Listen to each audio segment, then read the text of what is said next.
नमस्कार। दिल्ली एमसीडी उपचुनाव की 12 सीटों पर सटीक और महत्वपूर्ण आंकड़े सामने आ चुके हैं और आम आदमी पार्टी में किन सीटों पर कांटे की टक्कर दिखाई दे रही है और यहां किन सीटों पर कहां किसको बढ़त देखने को मिल सकती है, तो 12 सीटों पर कौन कहां से जीत सकता है, इसको लेकर 12 सीटों का संपूर्ण आंकड़ा सामने आ चुका है। दिल्ली एमसीडी उपचुनाव का 12 सीटों का जो गणित है वो चौंकाने वाला सामने आ रहा है, क्योंकि दिल्ली चुनाव को लेकर यहां पर बात की जाए तो भारतीय जनता पार्टी और यहां पर आम आदमी पार्टी में सीधी टक्कर देखने को मिली है और कांग्रेस भी इस बार चुनावी मैदान में रही है। यूं तो भारतीय जनता पार्टी छोटे से छोटा चुनाव भी पूरी रणनीति और पूरी ताकत से लड़ती है, लेकिन इस बार जिस कारण से यहां पर दिल्ली उपचुनाव को लेकर यहां पर जनता की जो राय सामने आ रही है, क्योंकि उपचुनाव में जिस कार के मुद्दे देखने को मिले हैं, क्योंकि दिल्ली विधानसभा चुनाव में भारतीय जनता पार्टी की सरकार बनी है और उसके बाद जो वादे किए गए थे उन वादों को लेकर भी यहाँ पर जनता को लेकर क्या कुछ आंकड़े बने हैं और आम आदमी पार्टी ने जो वादे किए गए थे भारतीय जनता पार्टी की तरफ से क्या उन वादों को पूरा किया गया है। इन 12 सीटों पर जो चौंकाने वाले आंकड़े इस बार निकलकर सामने आ रहे हैं, क्योंकि दिल्ली को लेकर कई सीटें ऐसी रही हैं जहां पर इस बार वोट परसेंटेज में गिरावट देखने को मिली है और वोट गिरावट का क्या अर्थ निकल रहा है, इसको लेकर राजनीतिक गलियारों में कई तरह की चर्चाएं शुरू हो चुकी हैं।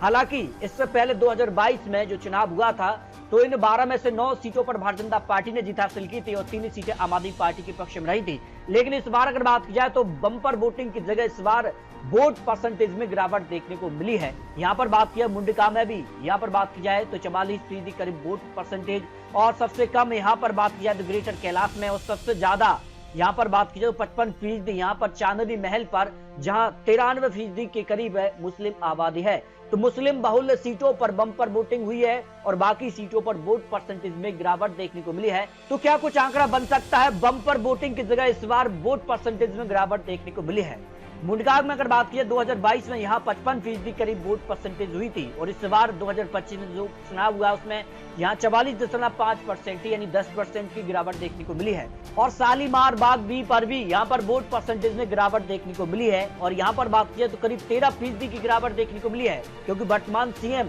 रेखा गुप्ता यहाँ से ही पार्षद थी और उनके यहाँ पर चुनाव जीतने के बाद अब वो सीएम बनी है और ऐसे में बात की जा रही कि यहाँ का क्या माहौल है। सभी सीटों का एक एक करके आपको महत्वपूर्ण गणित दिखाने जा रहे हैं। तो बात की जाए चांदनी चौक को लेकर तो यहाँ पर बात की जाए तो 44.2022 में वोट और इस बार करीब 35% करीब वोट परसेंटेज देखने को मिला है।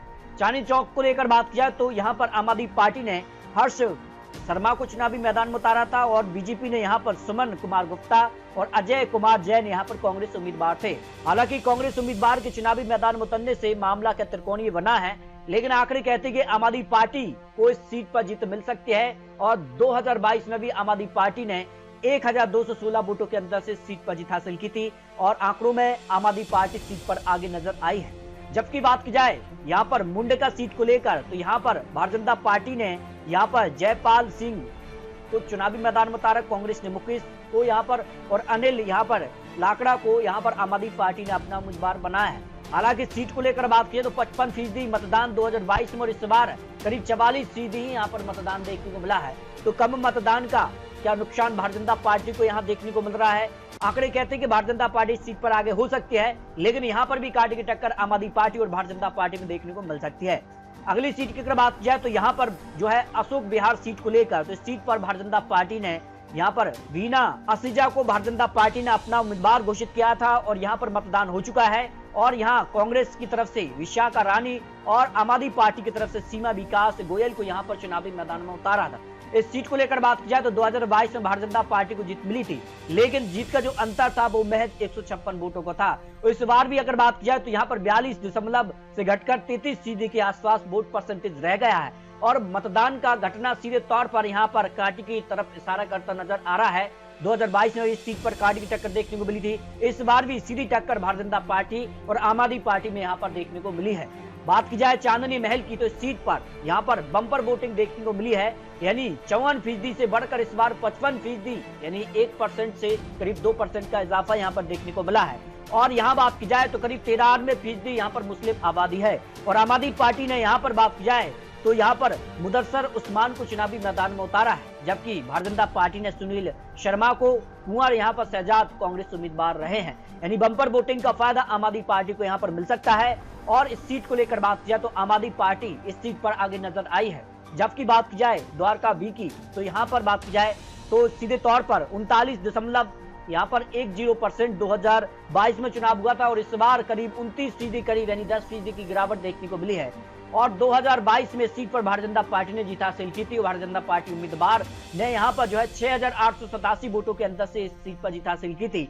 लेकिन अगर बात की जाए तो इस बार भारतीय जनता पार्टी ने यहाँ पर मनीषा यहाँ पर सरावत और आम आदमी पार्टी ने राजबाला सरावत को यहाँ पर चुनावी मैदान में उतारा है। सुमित्रा यहाँ पर मलिक कांग्रेस उम्मीदवार रही हैं, तो फायदा भारतीय जनता पार्टी को मिल सकता है कांग्रेस के चुनावी मैदान में उतरने से। तो इस सीट पर भारतीय जनता पार्टी का पलड़ा यहाँ पर भारी नजर आया है। जबकि दिचाउन कला सीट को लेकर यहाँ पर नीतू केशव चौहान आम आदमी पार्टी उम्मीदवार रही हैं, रेखा रानी यहाँ पर भारतीय जनता पार्टी उम्मीदवार और यहाँ पर रश्मि शर्मा कांग्रेस उम्मीदवार रहे हैं। यानी सीधी टक्कर, त्रिकोणीय टक्कर महिलाओं के बीच रही है। और यहाँ 55% की जगह इस बार 37% ही यहाँ पर वोट परसेंटेज में काफी गिरावट है। और इस बार भी माना जा रहा है कि आम आदमी पार्टी और भारतीय जनता पार्टी में यहाँ सीधी टक्कर देखने को मिल रही है। यानी इस सीट को लेकर एग्जिट पोल के आंकड़े कहते हैं कि आम आदमी पार्टी और भारतीय जनता पार्टी में बिल्कुल बराबर की टक्कर दिखाई दे रही है, क्योंकि मतदान प्रतिशत यहाँ पर काफी कम हुआ है।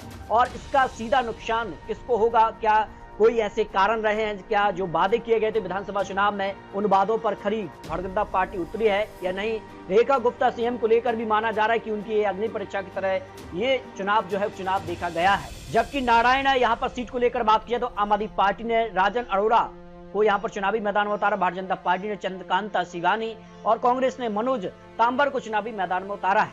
बात की जाए सीट पर भारतीय जनता पार्टी ने जीत हासिल की थी 2022 में, लेकिन जो जीत का अंतर था वो 3,740 वोटों का था। लेकिन इस बार माना जा रहा है कि भारतीय जनता पार्टी को यहाँ पर जीत मिल सकती है दोबारा से, क्योंकि यहाँ पर वोट परसेंटेज उन्हीं आंकड़ों के आसपास रहा है, ज्यादा गिरावट देखने को नहीं मिली है। यानी 45% 2022 में, इस बार 42% यानी 3% की गिरावट देखने को मिली है।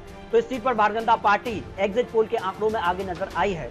यहाँ पर संगम बिहार एक अगर बात की जाए तो यहाँ पर अनुज शर्मा आम आदमी पार्टी उम्मीदवार, यहाँ पर सुब्रजीत गौतम बीजेपी उम्मीदवार और सुरेश चौधरी यहाँ पर कांग्रेस उम्मीदवार यहाँ पर रहे हैं। और यहाँ अगर बात की जाए तो भारतीय जनता पार्टी ने 2022 में जीत हासिल की थी। और यहाँ इस बार अगर बात की जाए तो जो आंकड़े रहे हैं और जिस कार का माहौल देखने को मिला है, यहाँ पर वोट परसेंटेज में भारी गिरावट देखने को मिली है। यहाँ 53% करीब 2022 में और इस बार 44% यहाँ ही मतदान हुआ है। यानी सीधे तौर पर वोट परसेंटेज गिर रहा है और कहीं ना कहीं इसका नुकसान पार्टी को दिखाई दे रहा है। तो भारतीय जनता पार्टी जो 2022 में जीती थी उस समय यहाँ पर 389 वोटों का ही जीत का अंतर था। तो इस बार माना जा रहा है कि आम आदमी पार्टी और भारतीय जनता पार्टी के बीच कड़ी टक्कर दिखाई दे रही है। एग्जिट पोल के जो आंकड़े निकलकर सामने आ रहे हैं। दक्षिणपुरी की बात की जाए तो यहाँ पर रामस्वरूप कनौजिया आम आदमी पार्टी उम्मीदवार, रोहिणी राज यहाँ पर जो है भारतीय जनता पार्टी उम्मीदवार और विक्रम यहाँ पर जो है कांग्रेस उम्मीदवार चुनावी मैदान में रहे हैं। यहाँ 53% से घटकर 40% यहाँ पर मतदान हुआ, यानी 13% गिरावट देखने को मिली है। और उपचुनाव के आंकड़ों में यहाँ पर बात की जाए तो भारतीय जनता पार्टी यहाँ पर जीत सकती है, लेकिन माना जा रहा है कि सीट पर भी कांटे की टक्कर देखने को मिल सकती है। ग्रेटर कैलाश अगर बात की जाए सीट को लेकर तो यहाँ पर एहसाना गुप्ता आम आदमी पार्टी उम्मीदवार और अंजुम मंडल बीजेपी और शिका कपूर कांग्रेस उम्मीदवार, इन तीनों जो उम्मीदवार रहे हैं तीनों पार्टियों के वो महिला उम्मीदवार रहे हैं। और ऐसे में बात की जा रही कि यहाँ पर भी बम्पर वोटिंग की जगह वोट परसेंटेज में भारी गिरावट देखने को मिली है। 39.07% 2022 में और इस बार 26% ही यहाँ पर मतदान देखने को मिला है। और कम मतदान का सीधे तौर पर एग्जिट पोल के आंकड़ों में अनुमान लगाया जा रहा है कि यहाँ सीधे तौर पर कांटे की टक्कर आम आदमी पार्टी और भारतीय जनता पार्टी में देखने को मिल रही है, जो अनुमान यहाँ पर निकल के सामने आ रहे हैं। विनोद नगर की बात की जाए तो सीट पर भारतीय जनता पार्टी ने यहाँ पर सरला चौधरी को चुनावी मैदान में उतारा।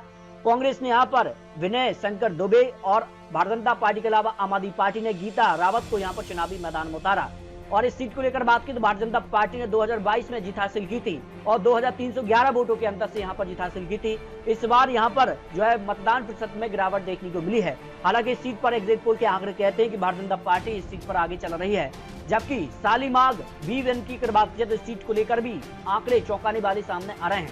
इस सीट पर कांग्रेस से सरिता कुमारी, बीजेपी से अनिता जैन और आम आदमी पार्टी से बबीता अहलावत यहाँ पर चुनावी मैदान में रहे हैं। हालांकि बात की जाए तो वर्तमान मुख्यमंत्री रेखा गुप्ता यहाँ पर जो है इससे पहले पार्षद थी, लेकिन उनकी यहाँ पर विधायक बनने के बाद यहाँ पर जो है उपचुनाव हुआ है। हालांकि वोट परसेंटेज यहाँ पर भी कम हुआ है, 50% की जगह इस बार 37% यहाँ पर मतदान हुआ है। हालांकि एग्जिट पोल के आंकड़े कहते हैं कि यहाँ पर जो है भारतीय जनता पार्टी सीट पर आगे चल रही है। तो 12 सीटों को लेकर हर एक सीट का महत्वपूर्ण विश्लेषण आपको दिखा है। अगर इन 12 सीटों को लेकर बात की जाए तो कई सीटें ऐसी रही हैं जहां चौंकाने वाले आंकड़े इस बार उपचुनाव में सामने आ रहे हैं, क्योंकि कम मतदान प्रतिशत तक को लेकर अलग अलग अटकलें लगाई जा रही हैं। माना जा रहा है कि भारतीय जनता पार्टी के 102 सीटों का नुकसान हो सकता है, तो 5 से 8 सीटों पर भारतीय जनता पार्टी जो है एग्जिट पोल के अनुमान में जीत हासिल कर सकती है। तो आम आदमी पार्टी 1 से 4 सीटें, और सीधी जो टक्कर दिखाई दे रही है वो 3 से 4 सीटें ऐसी है जहां पर आम आदमी पार्टी और अगर बात की जाए तो भारतीय जनता पार्टी के बीच सीधी टक्कर दिखाई दे रही है। तो ये माना जा रहा है कि इस बार जो एग्जिट पोल के अनुमान भी हैं और जो कह सकते हैं मतदान प्रतिशत में यहाँ पर जो है उछाल और गिरावट देखने को मिली है, तो मुस्लिम बहुल इलाकों की जो यहाँ पर सीटें हैं वहां पर यहाँ पर बम्पर वोटिंग देखने को मिली है। और कई सीटें ऐसी नहीं है जहां पर सीधे तौर पर 2022 के मुकाबले 2025 में जो उपचुनाव हुआ था उसमें सीधे तौर पर गिरावट देखने को मिली है। तो उपचुनाव को लेकर आपको क्या लगता है, इस बार यहाँ पर बात की जाए 12 सीटों में क्या भारतीय जनता पार्टी अपनी जो 9 सीटें हैं उनको बरकरार रख पाएगी, या फिर आम आदमी पार्टी अपनी जो जमीन यहाँ पर खिसक गई है विधानसभा चुनाव में उस पर वापसी करेगी? क्योंकि कई तरह के आरोप आम आदमी पार्टी ने लगाए हैं, क्योंकि विधानसभा चुनाव में भारतीय जनता पार्टी ने जो वादे किए थे उन वादों पर भारतीय जनता पार्टी अब तक खरी नहीं उतरी है, और उसको लेकर ही एमसीडी चुनाव में आम आदमी पार्टी आमने सामने रही है। तो आपको क्या लगता है, फिर रख सकते हैं? आपको बता दें चुनावी आंकड़े, चुनावी अनुमान है 3 दिसंबर को इन 12 सीटों के यहाँ पर नतीजे सामने आ जाएंगे, आखिर 12 सीटों में कौन कहां से जीत रहा है। तो आपको क्या लगता है, फिर रख सकते हैं? मिलते हैं और लेटेस्ट और महत्वपूर्ण विश्लेषण के साथ, तब तक ले जाए जब।